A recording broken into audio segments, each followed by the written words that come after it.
I'm overdosing right now. Hello. So, welcome back to another video. Today, well, you can already see the finished product, but I'm just setting up this whole little 20-gallon breeder tank. So that way, whenever I got some pregnant shrimps, I can just chuck them in there. Then they can give birth to their babies. I can monitor the babies, their age, their looks, and it'll make it a bit easier to monitor them to know who's good, who's bad, who's pretty, who's ugly, who am I sacrificing, and who am I selling. So yeah, but that's about it. Hope you enjoy. I also got a new microphone. So hopefully you don't hear the big bubbling of the tank. I know in half the video you will. Just don't mind it. Enjoy. So essentially what I'm doing is I'm creating multiple sections within this tank. So whenever the shrimps become pregnant, I can put them in here, and this is where they can grow their babies. So in that way I can still monitor the quality and everything like that without ruining the quality of the rest. Now to do that, I got these dividers, these 20-gallon dividers, and I'm cutting into the sides right here to make it fit. And I put one in just to test it to make sure it works.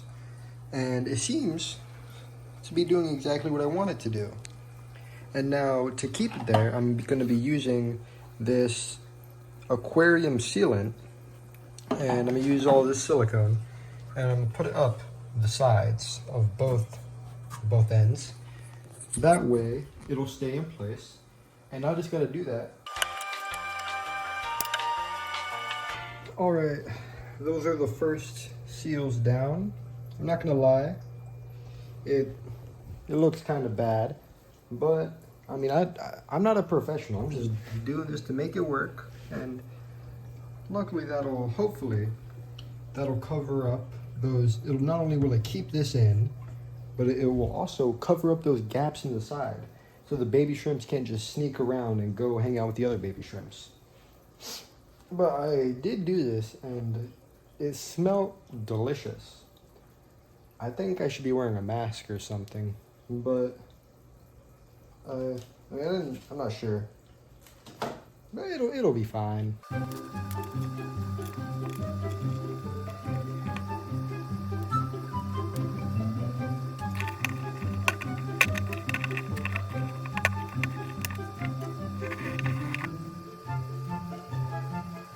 Oh, I'm overdosing right now. It smells like salt and vinegar chips, but times 10.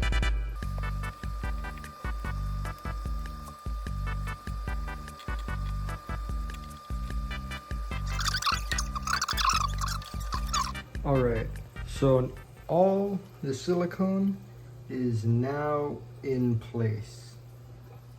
So we got the 4 sections, and then right here is just a little section because I'm just going to put a heater in there, and I don't really want the shrimps crawling all over the heater.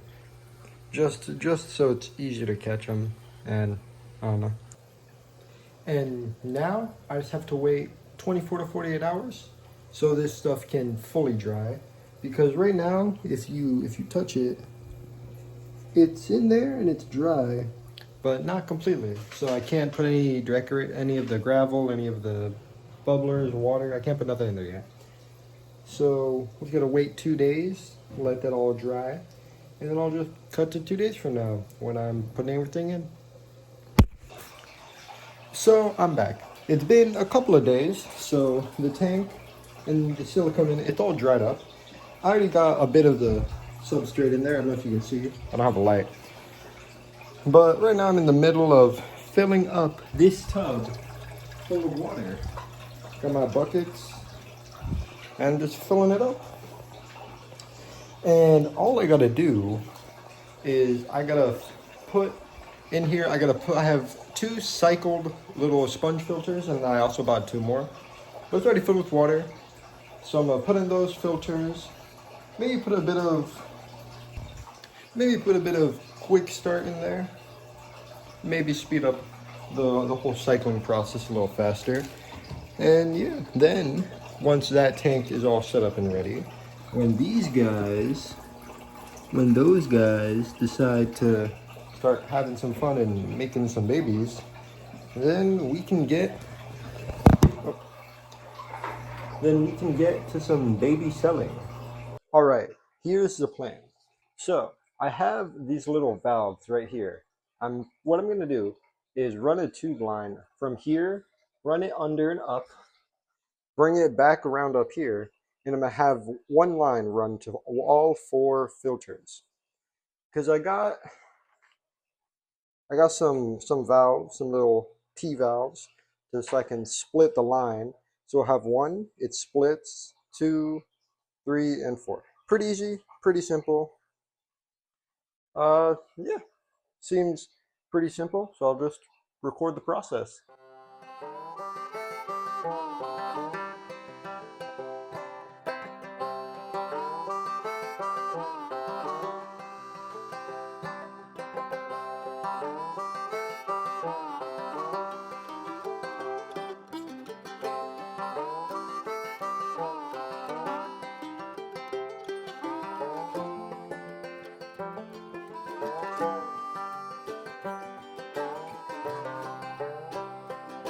Well, let me have a rule and a saw and a board and I'll cut it. I'll climb up a ladder with a hammer and a nail and I'll nail it. Well, we worked so hard to build a little house together. In the snow or the rain or the ice cold wind, whenever. No matter what the weather, we're together. All right, so I'm finished up here. As you can see, I got all the little sponge filters in there. The little heater and a bigger heater over there.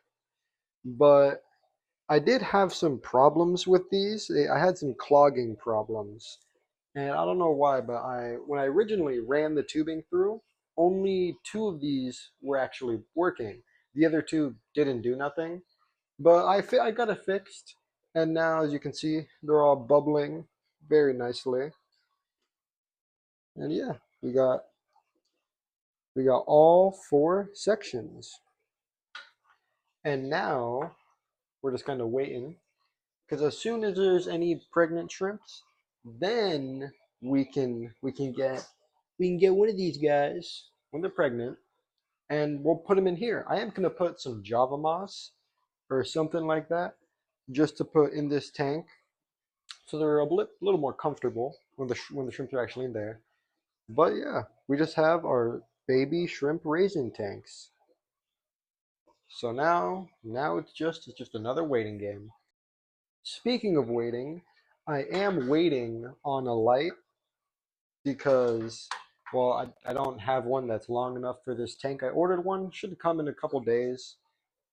But yeah, if you are looking for aquarium lights, some lights I do really enjoy and recommend are these Haiger lights. These those lights, very good. I really enjoy them because, well, as you can see, provides a good bit of light, but also this. You got the power, you can set time durations, and you can adjust the intensity. So I find them quite effective, quite useful. You can also change the colors. So I quite enjoy them, and they're pretty cost effective too, not too expensive. But yeah,